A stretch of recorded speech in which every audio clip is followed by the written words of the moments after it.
Welcome to another GRE Free Prep Hour. I am your host, Tyler Johnson, and I am a instructor and tutor here with Manhattan Prep.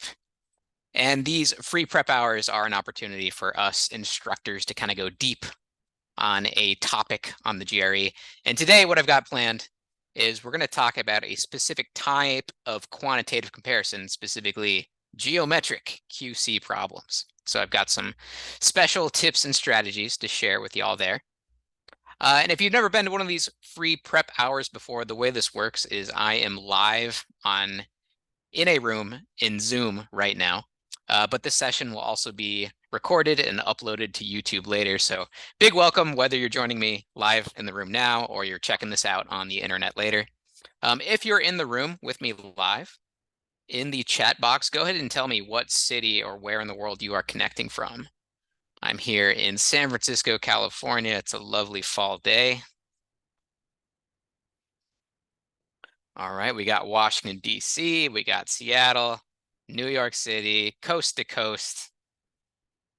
We got Maryland, and that's either L.A., Los Angeles, or L.A., Louisiana. Welcome either way.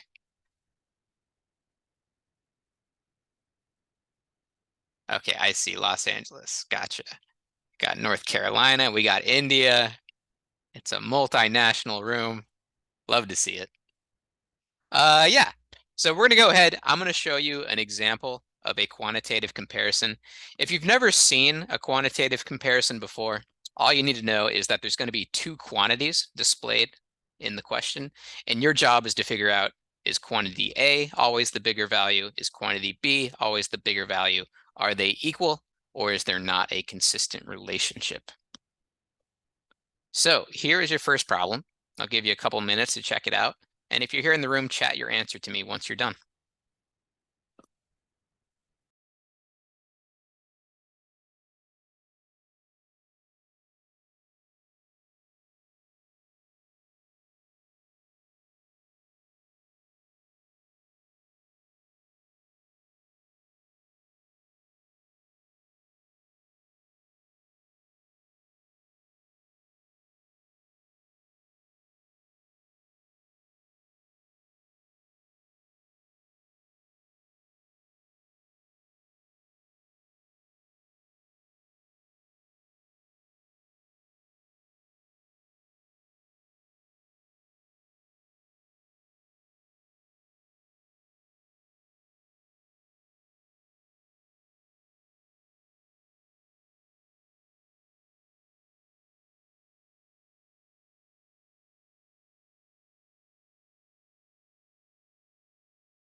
All right, so this is a pretty trappy one. And what's going on here? One of the biggest rules when it comes not only to geometric quantitative comparisons, but to really any geometric diagram you'd find on the GRE is don't trust the diagram. They are trying to intentionally deceive you. It's never about what the shape looks like. It's about what you can prove. And all I can really prove here is the shape on the left is a 6-sided figure. The shape on a right is a 7-sided figure. But we cannot assume that they are regular figures. Thus, the correct answer here is going to be D.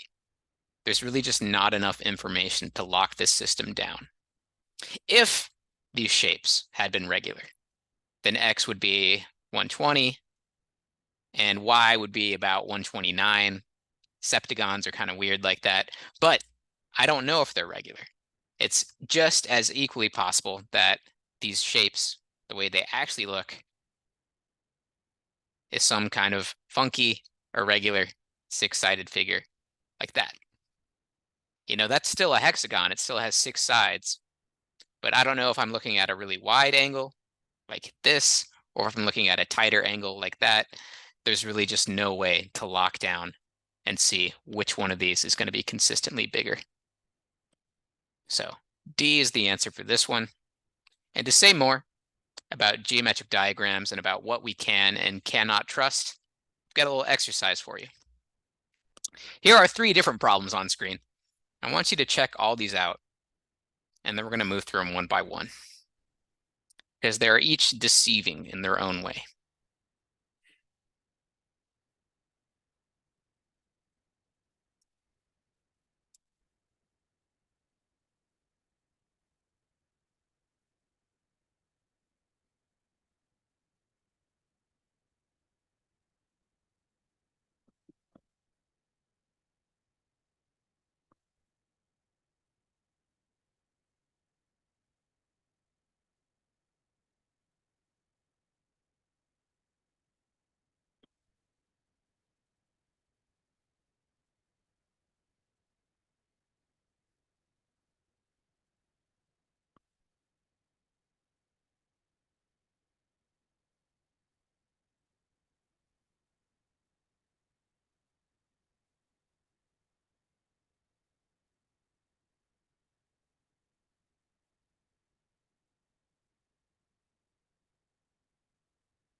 Okay, let's take a look at number 1 here. The trap is to think that this is a 3, 4, 5 right triangle and that the 2 quantities are equal. It's definitely drawn that way, but again, you don't want to trust your eyes. It's all about what you can prove. What I know for sure is there's a side of 3 and there's a side of 4, but I don't know anything about the angles in this triangle. So if that angle connecting the side of 3 and 4, if that's 90 degrees, then yes, X would be 5. But if that angle is anything other than 90, you know X will not be 5. So that means there is not a consistent relationship in this one. To lock it down, I would need to have an angle marker right there or some other information about that angle. And I don't. So answer is always going to be D. For number 2, kind of a similar trap here, that we've got an isosceles triangle, and it's definitely drawn in this way to make it look like JK and KL are both sides of 3, but you can't trust your eyes. What you can prove, you know, there's a side of 3 and there's a side of 4. That's about it. You don't want to just use your eyeballs to try and determine lengths. Given it's an isosceles, there's still 2 possibilities. Either KL is 3 and the 2 quantities are equal, or KL is 4 equal to that bottom JL side, and quantity A would be bigger. So again, there's two different relationships going on. I can't lock it down. So that answer is also D.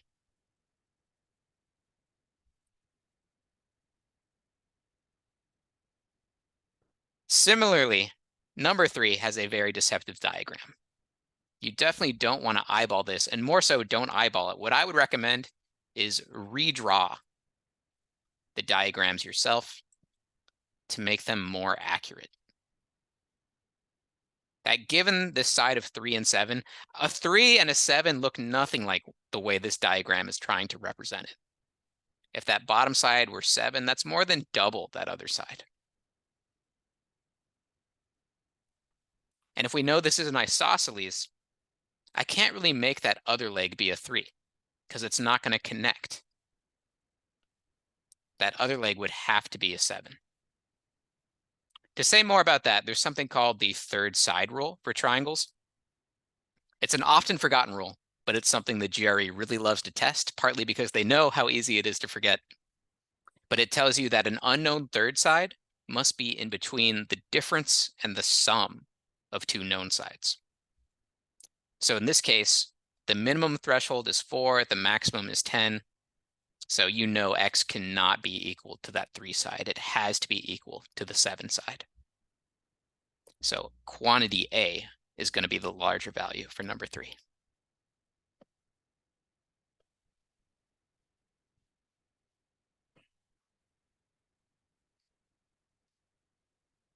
And to overview all these rules when it comes to what you can and cannot assume, the big ones are don't try and eyeball lengths, do not try and eyeball angles, and to be safe, redraw the diagrams yourself. What is safe to assume? If something is straight, you can assume it's straight. If something is curved, you can assume it's curved. You're never going to be presented with a square and then they'll be like, surprise, it was actually a circle. They're not going to be that devious. Likewise, relative positions are, if things are labeled A, B, C, D, and E in order like that, they're not going to swap the orders up on you. They will maintain their relative positions. Furthermore, when it comes to labels, right, if I have an intersection, if that is labeled point P, you get to trust P is actually that intersection and not secretly hovering a millimeter outside the intersection in the blank space. Finally, any descriptions they give you will be accurate. So you get to leverage any keywords like rectangle.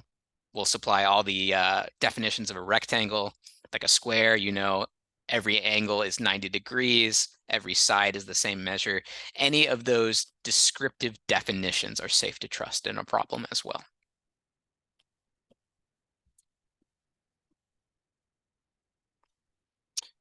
And usually the way I'm approaching these diagrams is I kind of think about what I know is made out of concrete versus what is made out of rubber and is a little bit more flexible. So given a shape that looks like this, my concrete bits are going to be the 3 and the 4. The rubber bits, the pieces I don't have information on, I don't know anything about the angles.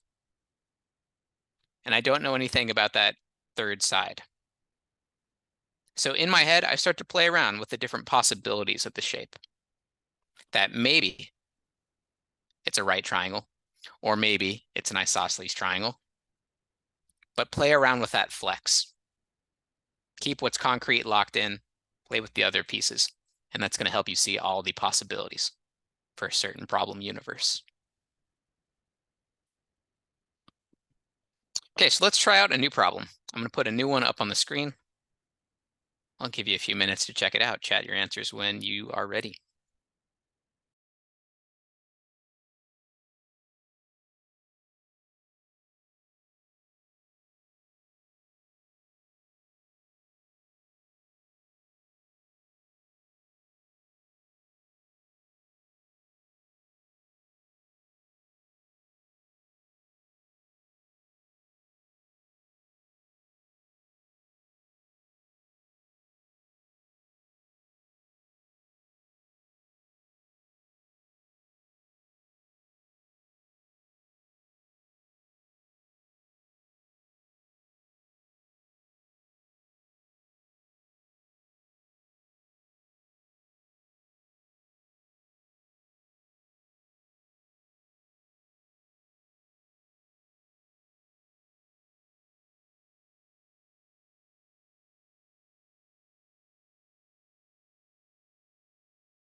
What's deceiving about this diagram is it kind of looks like a parallelogram, but read carefully.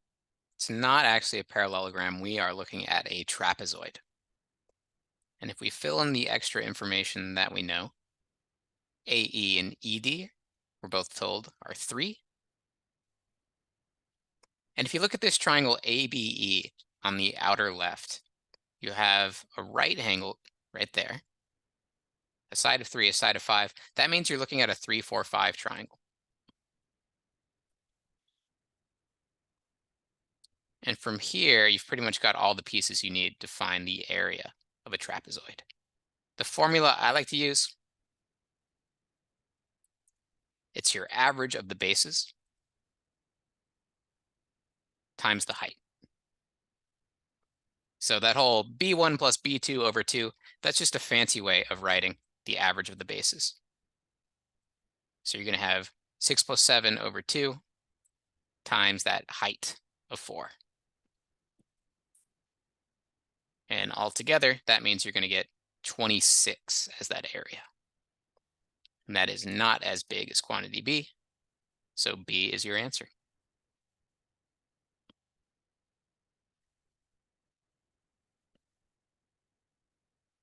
I had a question in the chat. Where did the 4 come from? The 4 is there because if you look just at ABE, that outer triangle, you know it's a right triangle. So I could use the Pythagorean theorem to say 3 squared plus x squared equals 5 squared. But what's even faster than the Pythagorean theorem is going to be internalizing what we call a Pythagorean triplet. A triplet is where all the 3 side lengths are all integers, and 3, 4, 5 is a really common one that will definitely show up on your exam. So make a flashcard, commit that to memory if you haven't seen it before.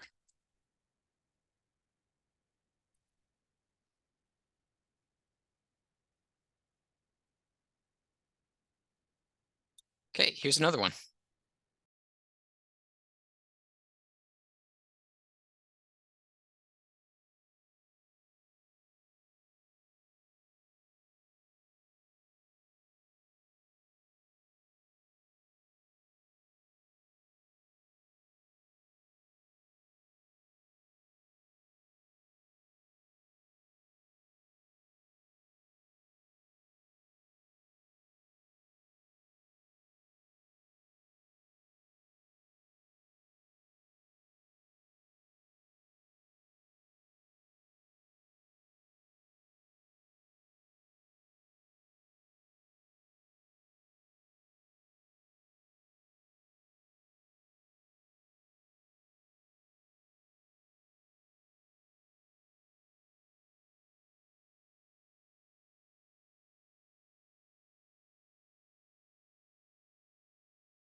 So to make things more accurate, I'm going to redraw this diagram to start. Because you know x, y, and yz are the same, and that's not really represented in the stock figure. So I'll redraw my own triangle, make x, y, and yz more like the same distance. And then recall, I'm looking at the areas of these two triangles. And the area of a triangle is 1/2 base times height. If I treat those bottom sides as the bases, then I've got equal bases right now. X, Y, and YZ, those are the same length. So then ask yourself, what makes a height? And there's two things. In order to be a height of a triangle, the line has to be perpendicular to the base, and it has to connect to the opposite vertex. That's how I like to do it. So if I look at XY, in fact, I'll add that W up there, XYW, this triangle on the left, if I jump to the opposite vertex and draw a line straight down so that it's perpendicular, that is my height for WXY. And then I'll go to triangle WYZ. Same thing, I'll jump to the opposite vertex and I want to draw a line that is perpendicular to that base. But you'll notice it's hard to get that perpendicular line where the base actually is. To get it to be perpendicular, it's actually going to fall outside the triangle, which is a little counterintuitive, but it's okay.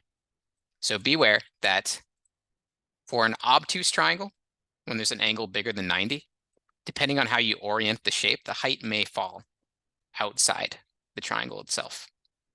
But that's okay.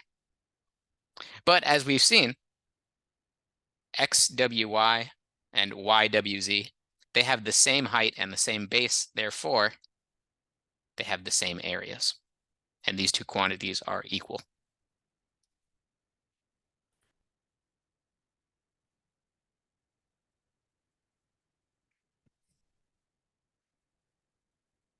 Okay, let's try another.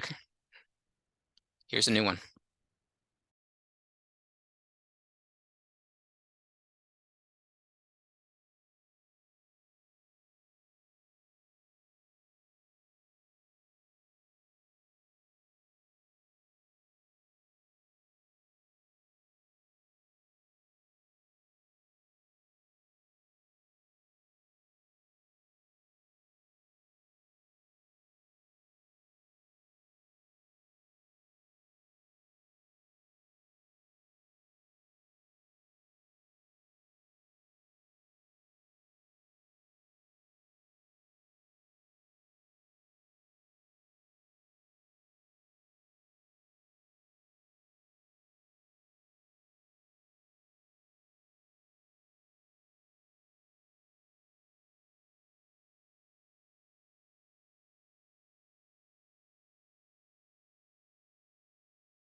So I think this one stumped a lot of people.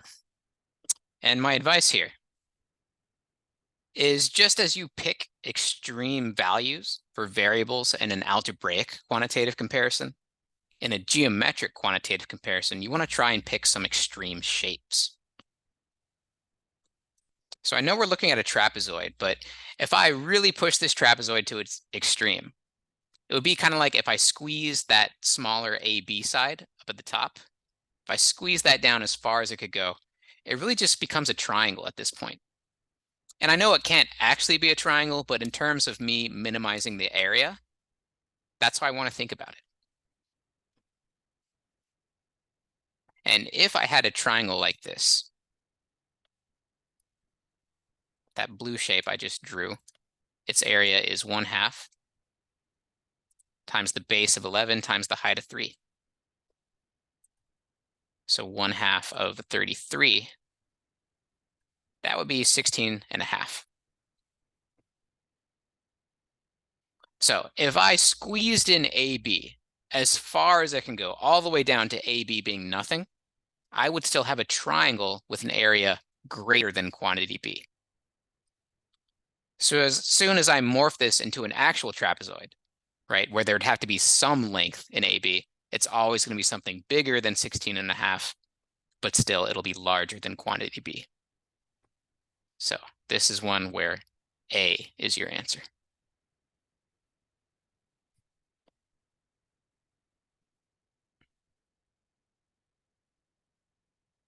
So keep that in mind. Pick some extreme shapes. Take a look at this next one.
Okay, this one's very trappy.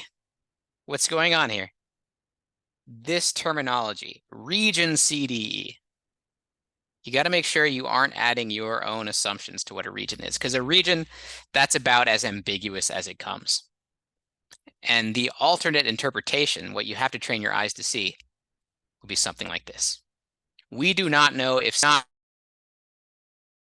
unless I had information calling ABC a sector or something like that, I can't just assume that that point is the center without extra information. So this one, you can get multiple interpretations. There's not a consistent relationship. If C was locked down in the middle, then yes, these two quantities are equal.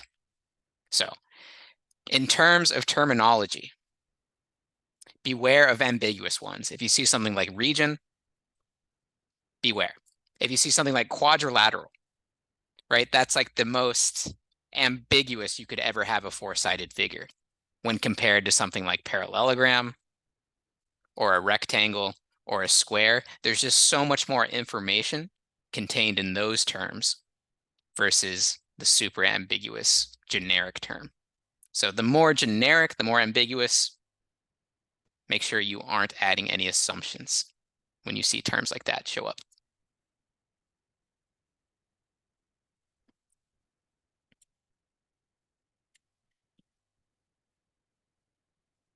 There was a good question in the chat that if there's a dot, does that mean that it is locked in as the center? I don't think it does. I think if this were an actual GRE problem and the intent was C being the center of the circle, they would specifically say something like C is the center. Like that information would have to be given. Or they would say something like AE is a diameter. And then we know through the definition of a diameter, it passes through the circle. But without extra information like that, it's not something you can assume.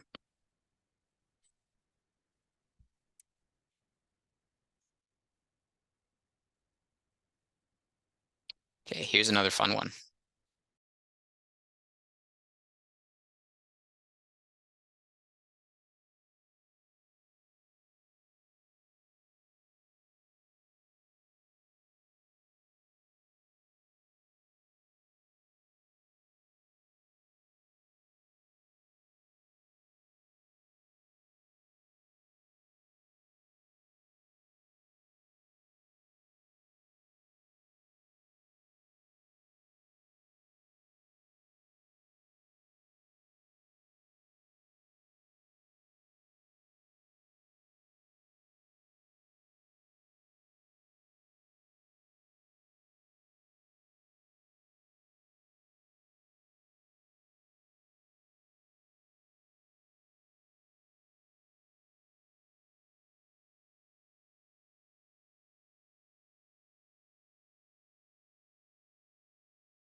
Okay, another big tip for y'all. When you see weird shapes or unconventional figures, what you want to do is break them down into simpler ones. Or another way to frame that is you want to try and find the hidden triangles or the hidden squares, whatever simpler shape you can break it down into. Because I'm going to draw just two lines here that I think is going to open up some thinking. All right, that pink line is the same. Both those are a distance of 5 units on this chart.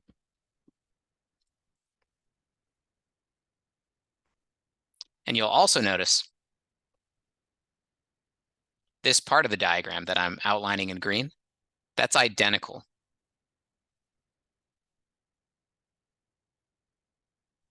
So you know those pieces, those areas are going to be the same.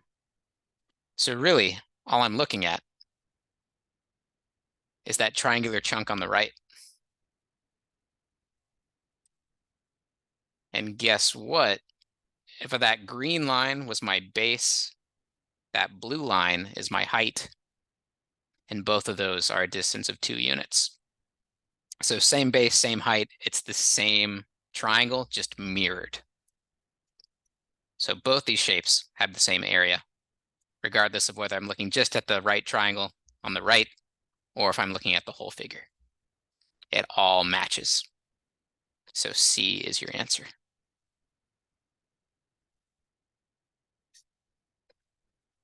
So when you've got some weird shapes, try and break it up into triangles or whatever simpler shape you can. So with that in mind, take a look at this one.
Trying to find the area of the quadrilateral just as a quadrilateral by itself would be very difficult. But if you add in a diagonal, you can break this apart into two different right triangles, and that's going to make it a lot simpler. So for this blue triangle, you've already got your base and height, right? They've got that perpendicular line between them. So the area is 1/2 that product. We've got 24 for the blue triangle. For my green one, it's going to be 1/2 2 root 7 times root 7. The half and the 2 cancel out, so it's just root 7 times root 7, which is 7 itself. So altogether, I've got 24 plus 7. That gets you 31. That is bigger than quantity B. So A is your answer.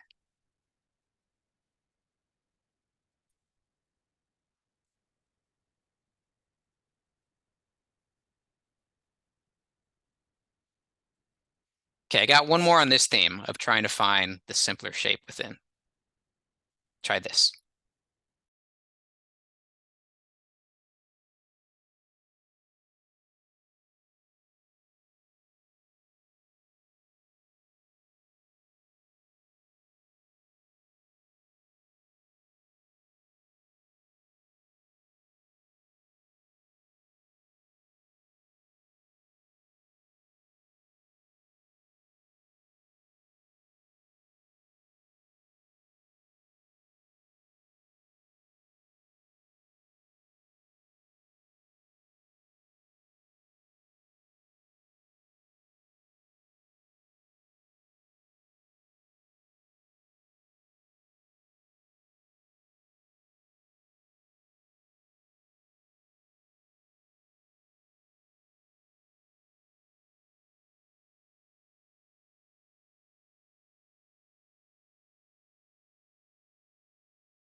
So I know AB has an area of 6, ECD has an area of 26. To really unlock this one, you want to see one extra line here. Once you see that, you know there's another triangle also with area 6 and another triangle also with area 26, and both of them combine into triangle AED. So this one, everything is equal.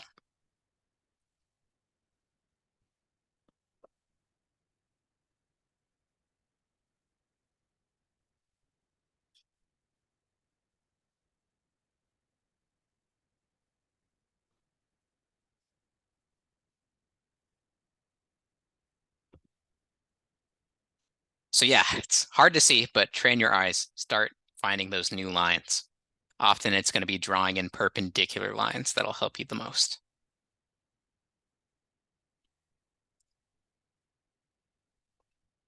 Okay, here is another one.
So the most common trap I see with parallelograms is you got to know that area formula. It is base times height, not length times width. Length times width is what you do when you've got rectangles and that perpendicular lines are already built into the shape. For a parallelogram, if I call this side of 3 my base, then to make a height, it's the same as with my triangle. I go to that opposite vertex, and then I draw a line down so that it makes a perpendicular connection with the base. And that would be the height.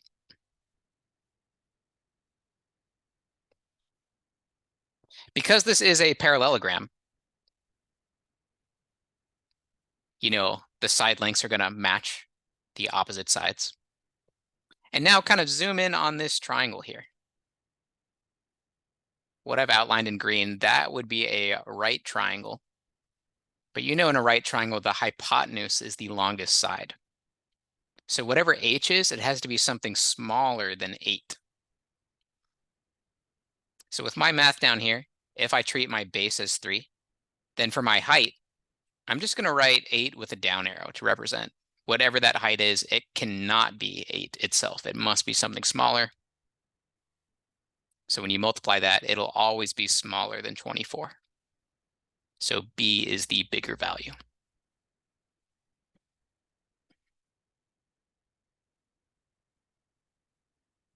And to extend this one a little further, why did they give this 115 degrees in the shape? If I remove that, would I get a different answer, or is that important?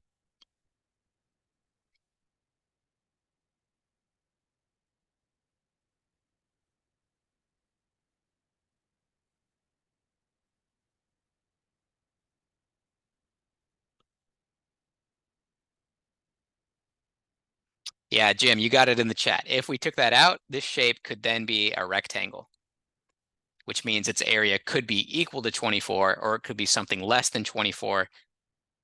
Removing that 115 degrees would make the answer D. There's no longer a consistent relationship. It's either 24 or it's less than 24.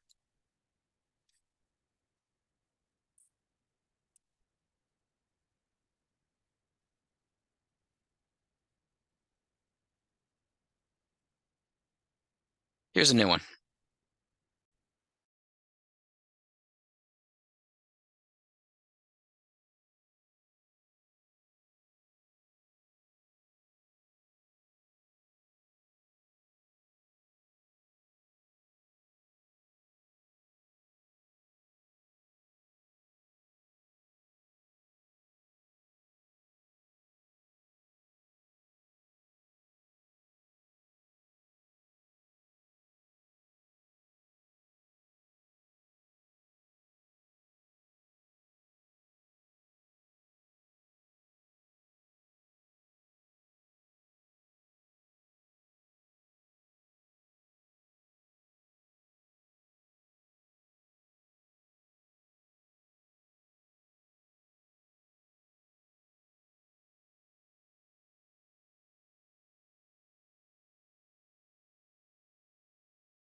So another strategy I use on a lot of geometric quantitative comparisons is I'm first going to imagine what I call the geometric ideal.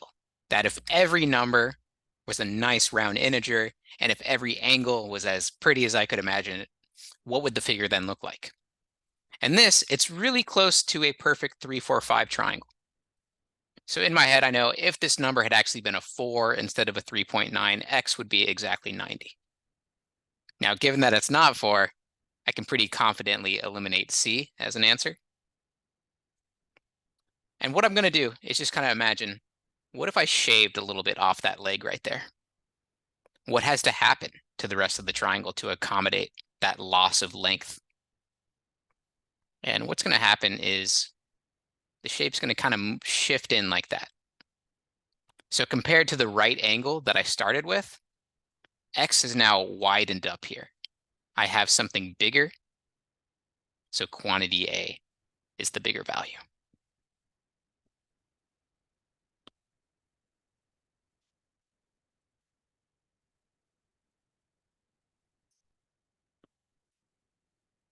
Let me show you another one. See if you can use that idea of morphing and imagining the perfect numbers to help you out.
So again, I'm going to start by imagining a right triangle because that 91 is really close to a perfect 90 degrees. So 3, 4, 5 is kind of immediately what comes to mind. And if I got rid of that right angle and I actually expanded that, just made it a little bit obtuse, then what's going to happen is that hypotenuse has to expand to accommodate the bigger angle. When it's 90 degrees, everything's locked in at 3, 4, 5. But if I then make that bottom angle bigger, these other two angles have to shrink down a little bit, and the hypotenuse is going to grow because these sides in a triangle are proportional to their opposite angles. In any case, the sort of generic understanding of this is think about your Pythagorean theorem. When the sides of the two smaller legs squared and summed, when that's equal, you're looking at a right triangle. But when c squared, when the hypotenuse or the longest side squared is bigger than that sum, it's always an obtuse triangle. And that's what's going on here. You know it's obtuse, so z squared has to be bigger than the sum of those other two. So nice little relationship to know.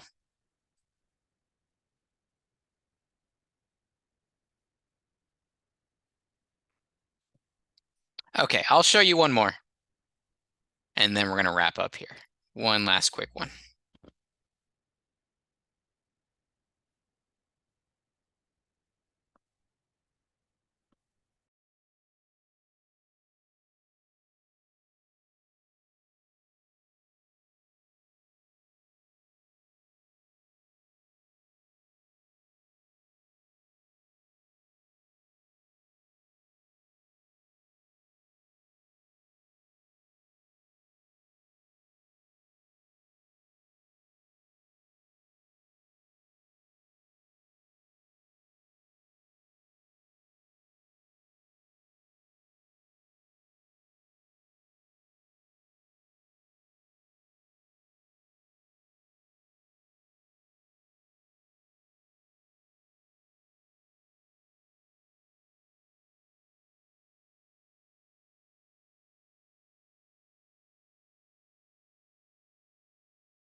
So we talked about an important rule towards the beginning of this session, the third side rule, that it's always in between the difference and the sum of your two known sides.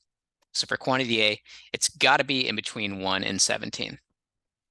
And quantity B over here, root 290, that is a weird number, but if your number sense is strong, some alarm bells should be going off because that is really close to a convenient number. Specifically, root 289, that would be 17, right? 17 squared is 289. And once you recognize that, you see if the maximum for quantity A is always going to be bigger. And if you didn't recognize that, what I'd recommend if you're going for a high quant score, memorize your squares from 1 squared to 20 squared. Those are common values that show up a lot on the quant section.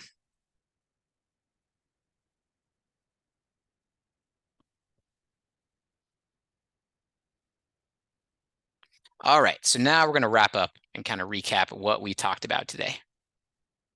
First of all, not only for quantitative comparisons, but any geometric diagram you see, do not trust them. They are often deceiving. It's not about what your eyes tell you, it's about what you can prove and what you know for sure. The exceptions to this, anytime it's coordinate geometry, if the coordinate plane is drawn or you have a number line, that's always going to be to scale. Similarly, data interpretation problems, when you've got pie graphs or other kinds of charts, that's going to be drawn to scale. So you've got some ability to eyeball those. And if they ever explicitly label a diagram as drawn to scale, they're not going to lie to you. That would be safe as well. But in other cases, I think the best move is don't trust your eyes. And when you can, redraw the diagram yourself. Try and actually make an accurate drawing. Another thing we talked about, just as you can pick numbers for algebraic quantitative comparisons, you want to try and pick extreme shapes for these geometry problems. So figure out what's made of concrete, what's locked in, and then what's made of rubber. What can you really extend or compress or just generally move and morph about the shape? Additionally, if you're looking at something kind of complex or weird, do what you can to break it down into a simpler shape. Often looking for hidden triangles or drawing in perpendicular lines, that's going to break the shape down in some helpful way. And the last thing we talked about, it's imagining that geometric ideal, that if this were a perfect world, if all the numbers were integers, if all the angles were right angles or nice angles, what would that situation look like? And then sort of morph those numbers into the actual ones you're provided and see what's changed. That can often reveal some helpful information about the diagram. All right, so that's it for today. If you enjoyed this session, we also have some other free prep hours coming up in the future.